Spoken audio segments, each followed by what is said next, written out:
Greetings. My name is Nuta Adinike Aminra-Il. I am the director of Ankh Academy. It's a Greenstein homeschool African Center cooperative of resources, online, virtual education. So I share information and I create curriculum and guidebooks, games, activities, visuals. I'm a reading specialist. My background in education was Cross-Cat special education, and Cross-Cat incorporated from autism, mild to moderate, mental, cognitive disability, learning disability, behavioral challenges, as well as gifted and talented. So I served in the local school district for 15 years and retired or resigned actually to create a homeschool network where we are feeding our children the food that we grow ourselves. We're recreating a community. I realize that we don't have a community. We have a neighborhood that has been invaded with GMO and invader businesses, as I call them. Businesses that don't serve our community, they don't give back to our community. They set up shop, they set up missionaries, so to speak, to engage our people. And so we end up with a handmade basket, and they end up with a grant and funding to build their empire. They open up their stores, we go in, we buy, they treat us with disrespect. They take the money we give them and take it back to their community. They don't even live here. It's like a drug dealer. They usually don't live in the community that they exploit. They go back to another area and they pay for their relaxation and their leisure. They go to their hotels and their resorts and other kinds of experiences off the money that we give to these nefarious activities. So I saw that my children were eating GMO foods. They were on drugs. Parents weren't available, oftentimes because they were working double jobs and 2 or 3 jobs sometimes, or had a business and they are not making enough income and so they're doing the best they can to support their families. So I found that I had a parent that asked me if I opened up a homeschool, she would send her child. But once I found out or connected with her, I had found that she had moved her child and she had to move.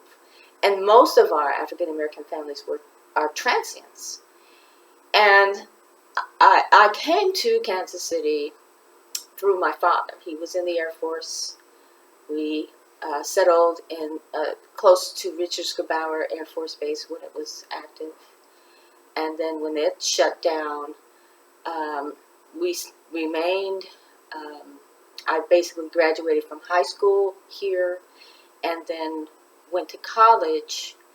And when I returned back to Missouri or Kansas City area, I I got my real estate license and tried to sell and work in property. And then I moved into a house. I started my own garden. I started making handmade items and opened up as a vendor and enjoyed myself and took care of my children in that way. So I've returned to that as a retired teacher, but opening up this homeschool network and teaching others industrial arts, science, technology, engineering, industrial arts, and mathematics is my STEAM initiative. So opening up a homeschool network, providing resources, came under my ministry of sorts. I had started studying Kemetic spirituality and decided to become a Kemetic priestess under the auspices of my high priest, Saste Mater. And then he taught me the basic sciences and understanding through the Ascent Society. He served as a minister for over 30 years. But I have a special treat today. I have been meditating on the objective of nation building, of galvanizing a way for our community, and I have tried to outreach to many individuals. I have friends and connections and associates all over the country and all over the world. And I had recently attended the National Black United Front 38th year conference on this past Friday. And it was very informative. I found some wonderful individuals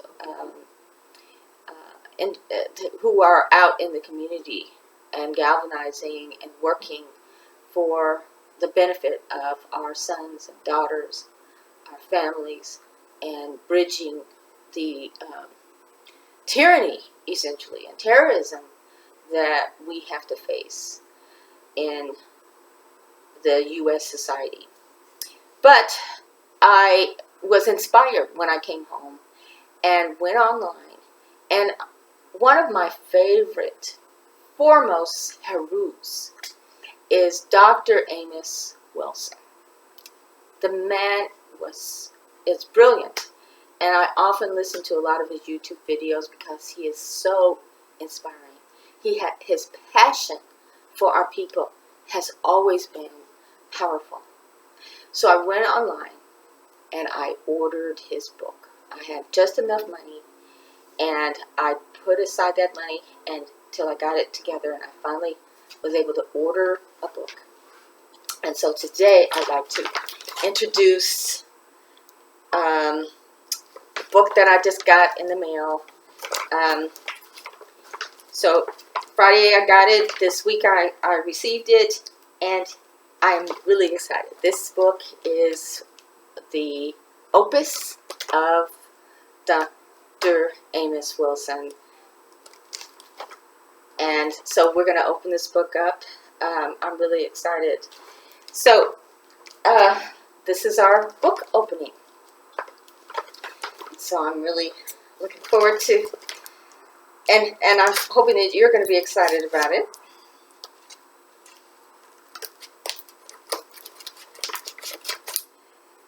Okay, let me get into here.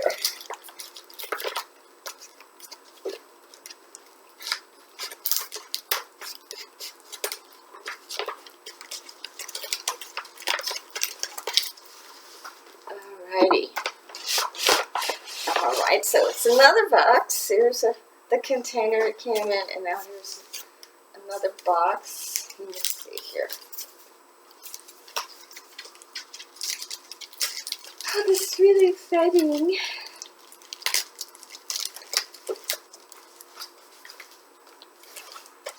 Oh, let's see.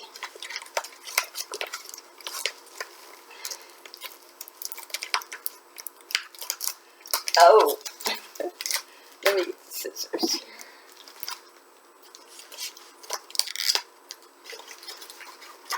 Okay, and here's the book. Oh.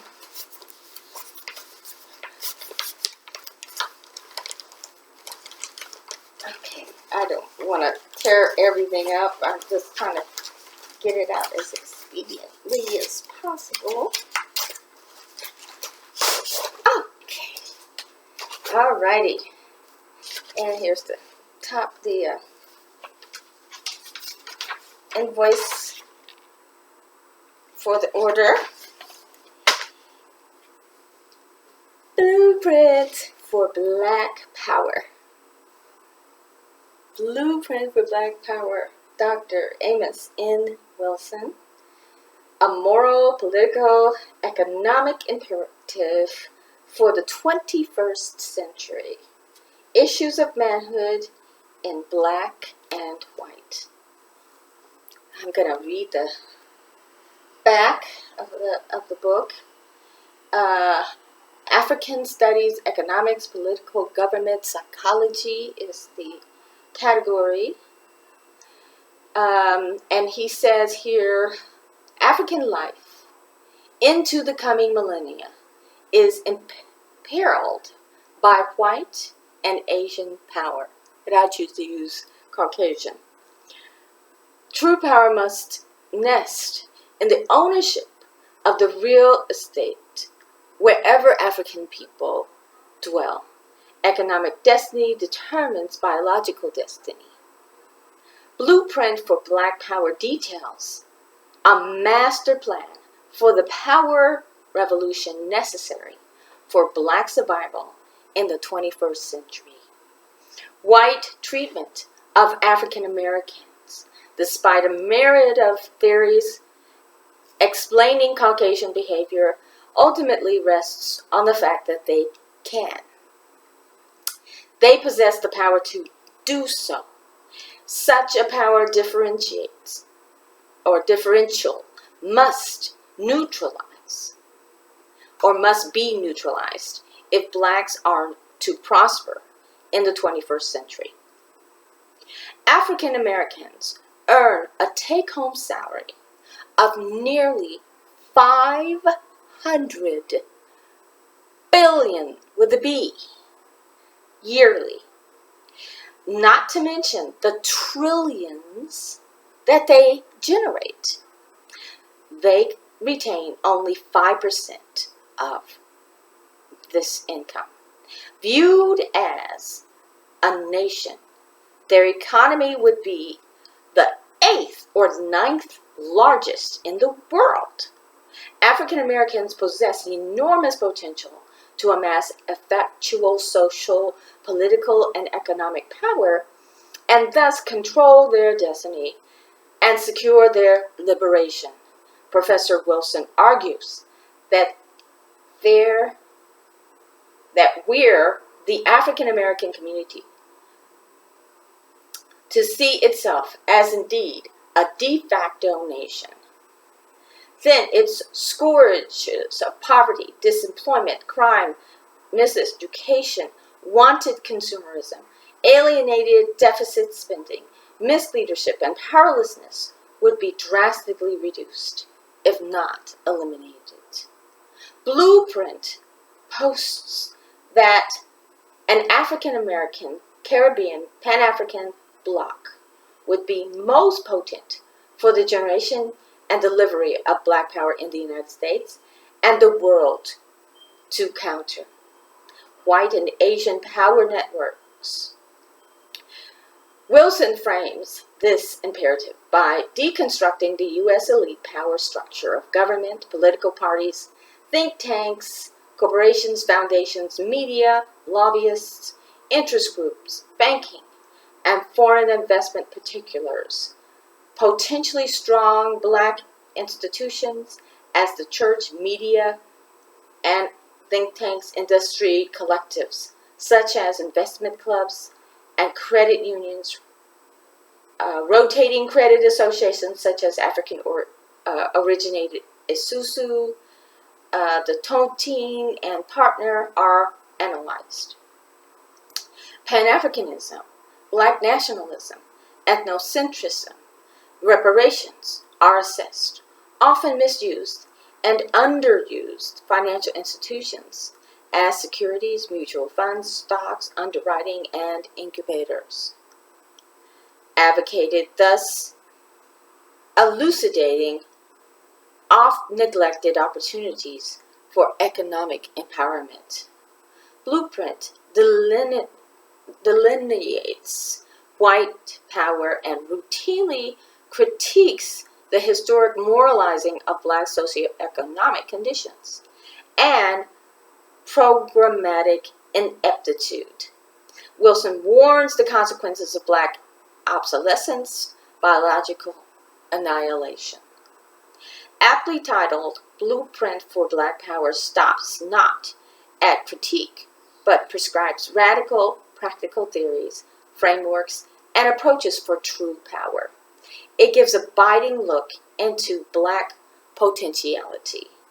This 900-page treaty is a journey into the protracted. This is excellent. And so now I'm going to open it up and read. Ooh. This was copywritten in 1998 by African World Info Systems, first edition. The 8th printing is 2017. All rights reserved. No part of this particular may be reproduced. Okay. Blueprint for Black Power, a moral, political, economic imperative for the 21st century.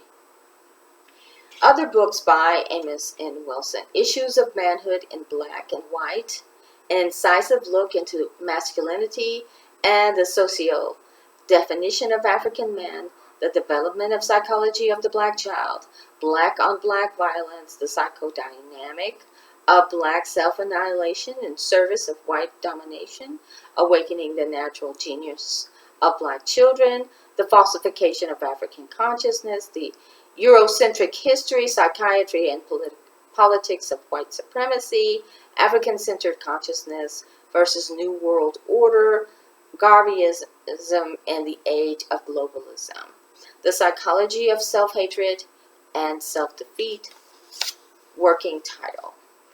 So, Professor Amos N. Wilson is a former social caseworker, supervising probation officer, psychological counselor, training administrator in New York City Department of Juvenile Justice, and assistant professor of psychology at the City University of New York. Born in Hattiesburg, Mississippi in 1941, Amos Wilson completed his undergraduate degree at Morehouse College in Atlanta, Georgia. He later migrated to New York, where he mastered at Fordham University and New School for Social Research before attending his doctorate from Fordham University, Bronx, New York, in the field of general theoretical psychology. Dr. Wilson taught courses in general development, adolescence, abnormal social, personality, and cognitive psychology, thinking and writing skills development, provided personal and academic counsel, researched and designed youth and adult rehabilitation programs, etc.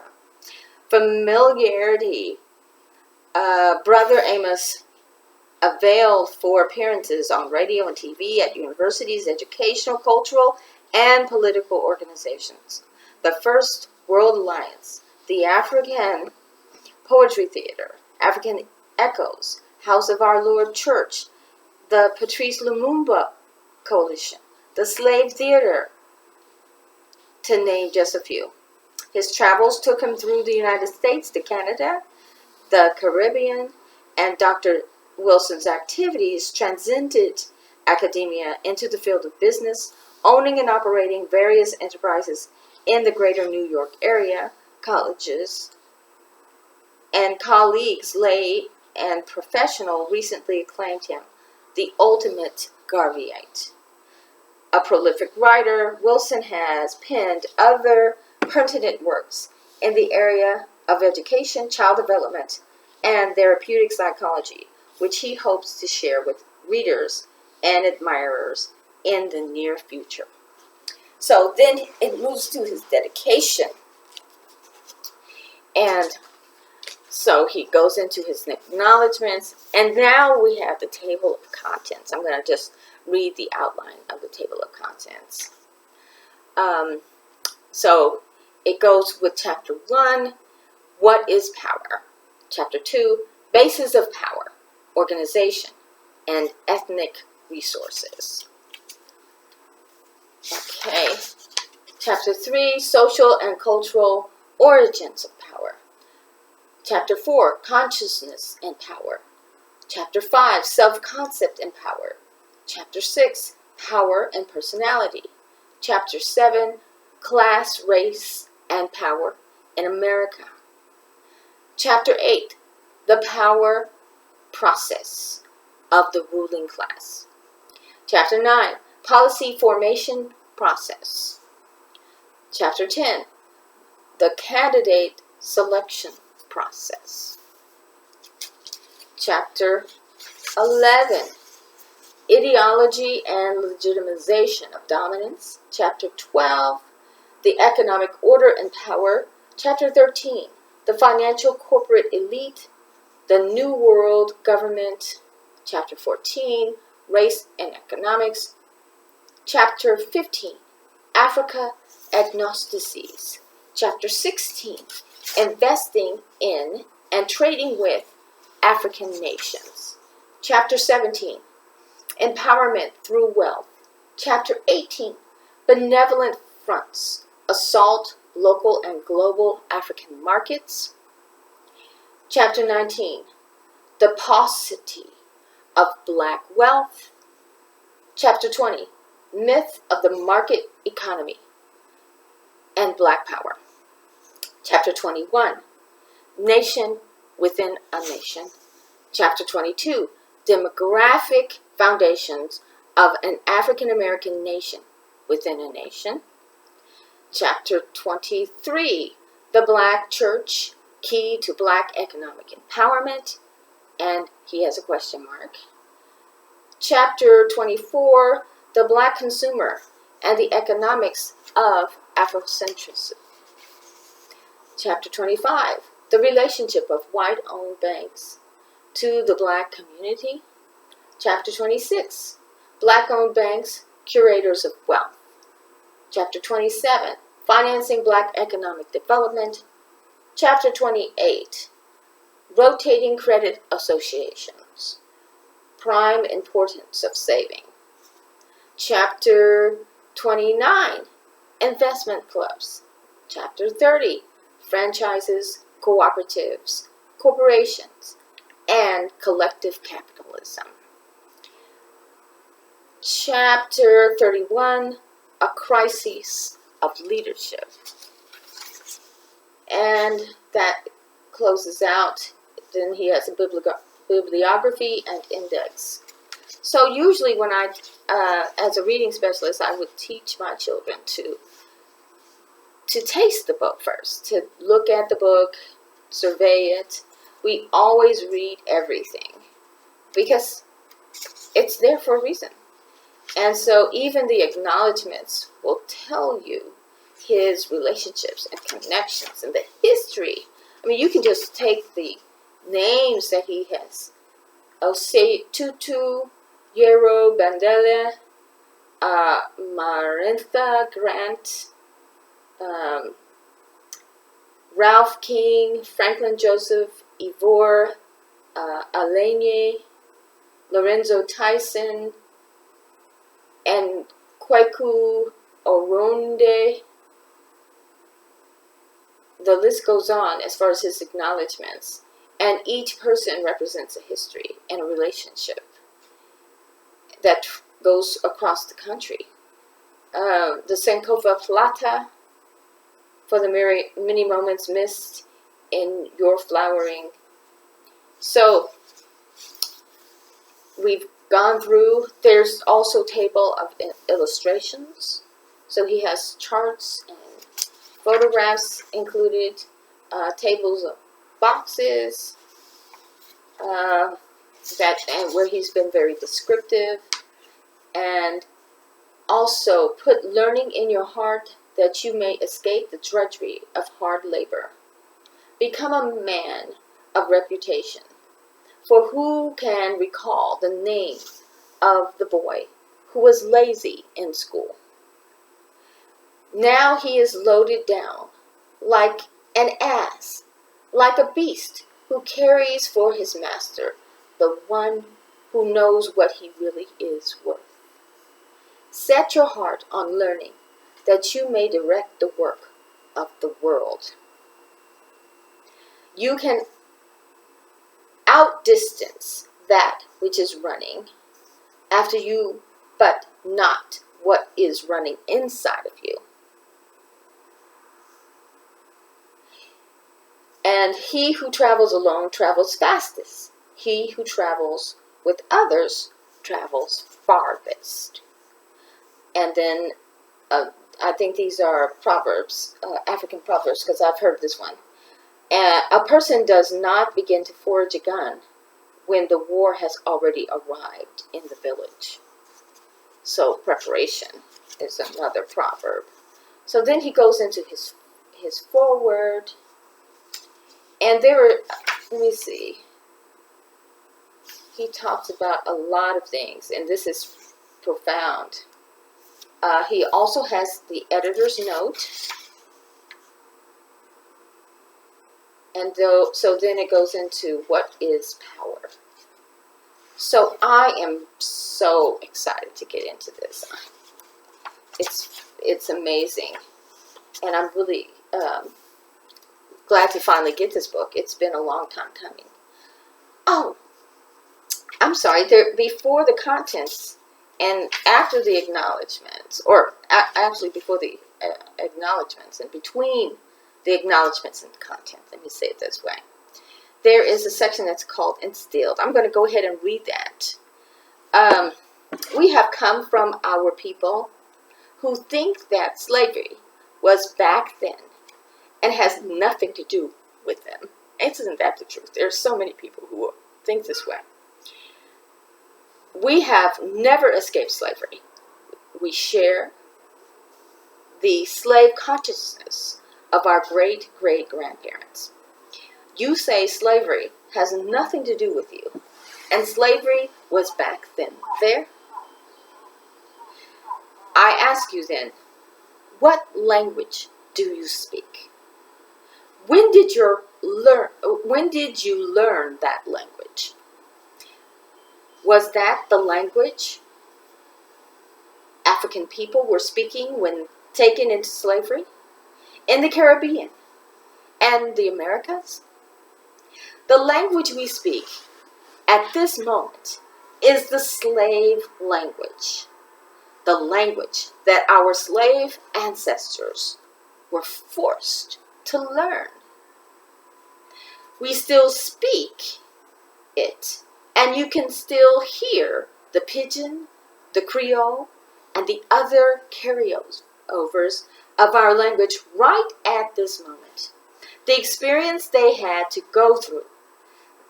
That language, with its words defined by history and by an experience, is the language we use to guide our behavior.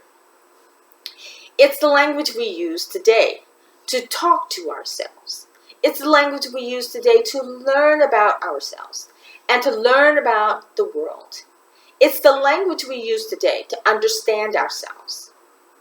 Is there any wonder that we are still confused? What kind of food do you eat? You say soul food? Was that the food of African people?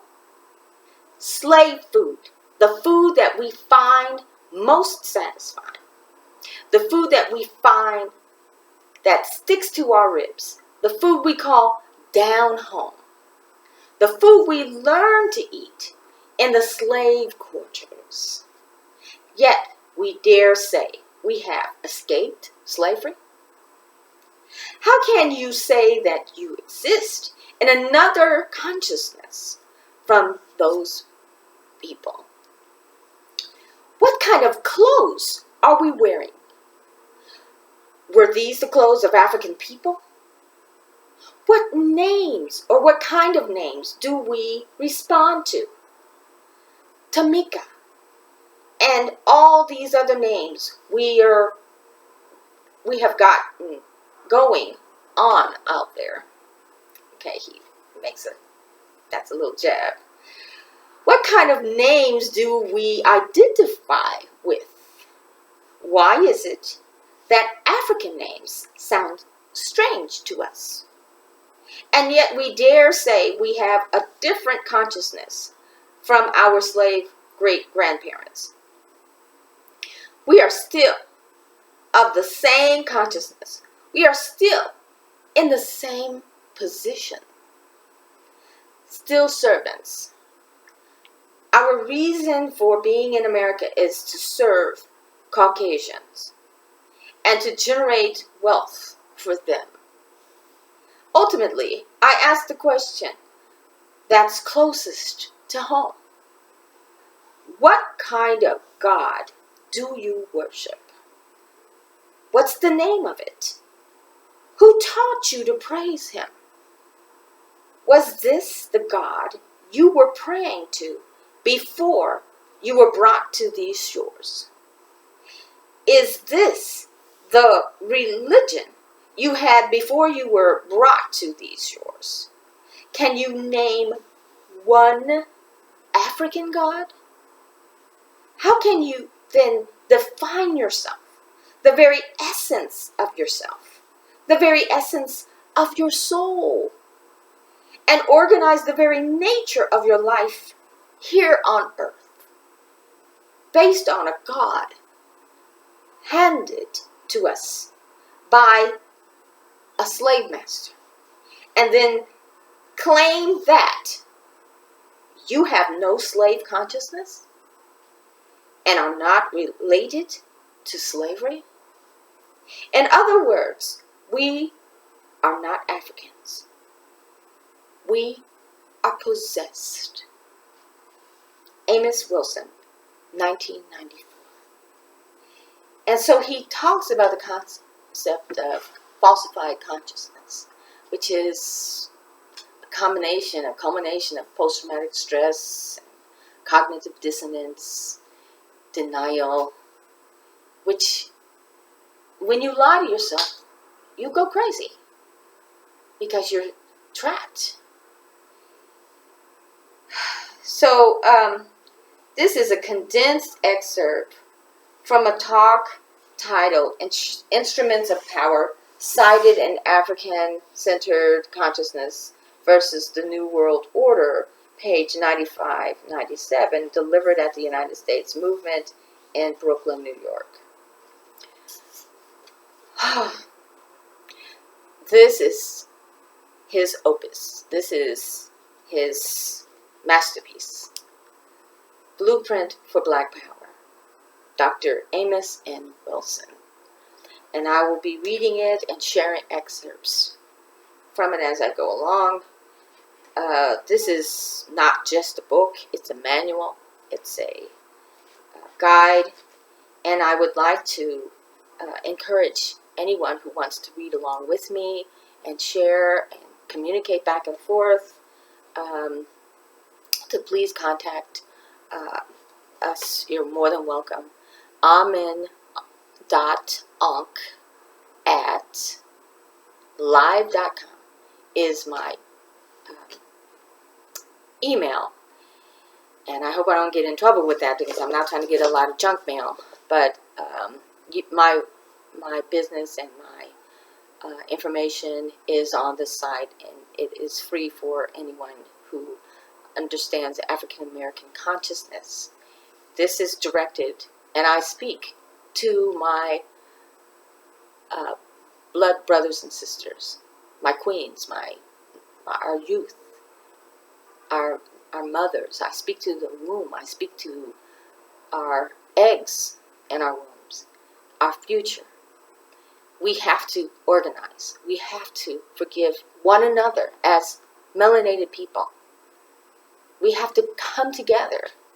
We have to lay aside our differences and be able to stand together to support one another. And so the ideas of putting resources and people and minds around us to create our structure, and to be able to say unapologetically that I want to do something for myself, for my immediate family and loved ones, and those who love me, those who want to live with me, those who want to exist in a future world where we can practice our way of life, speak our language.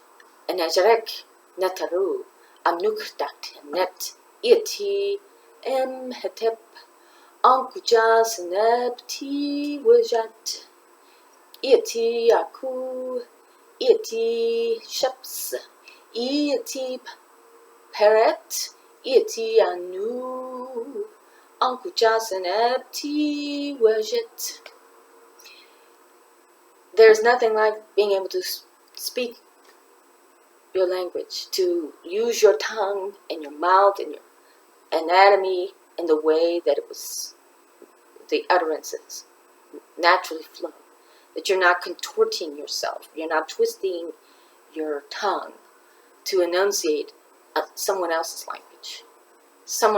language, which is really oppressive, which is really a derivation of our own languages. We are the first aboriginals. We are the indigenous. We are the indigo. That is why I say indigo. Indigo is a sacred color of purple. That indigo plant used to be worn by royalty, exclusively royalty. No one else could wear it. And this sacred indigo plant also represents the higher crown chakras of our energy, of our kundalini. And now we wear denim jeans. And denim jeans used to be created in America for imprisoners, people who are imprisoners, people who worked on the railroads. And the cotton was our plant that came from Africa. And we're picking cotton and dyeing it in the indigo. That's our color. That's the color of royalty. That's the color of high priesthood. And indigo represents the indigenous, the original people of all lands, because we were the first on the planet. We were the first to populate the planet. So when the Asians crossed the Bering Straits, they met us. We are the Olmec. We are the Mayans. We are the first Buddha in China had coiled hair. He was an indigo. The first Krishna used to be indigo blue. And then they changed him over time with the European invasion to this pastel color that you see.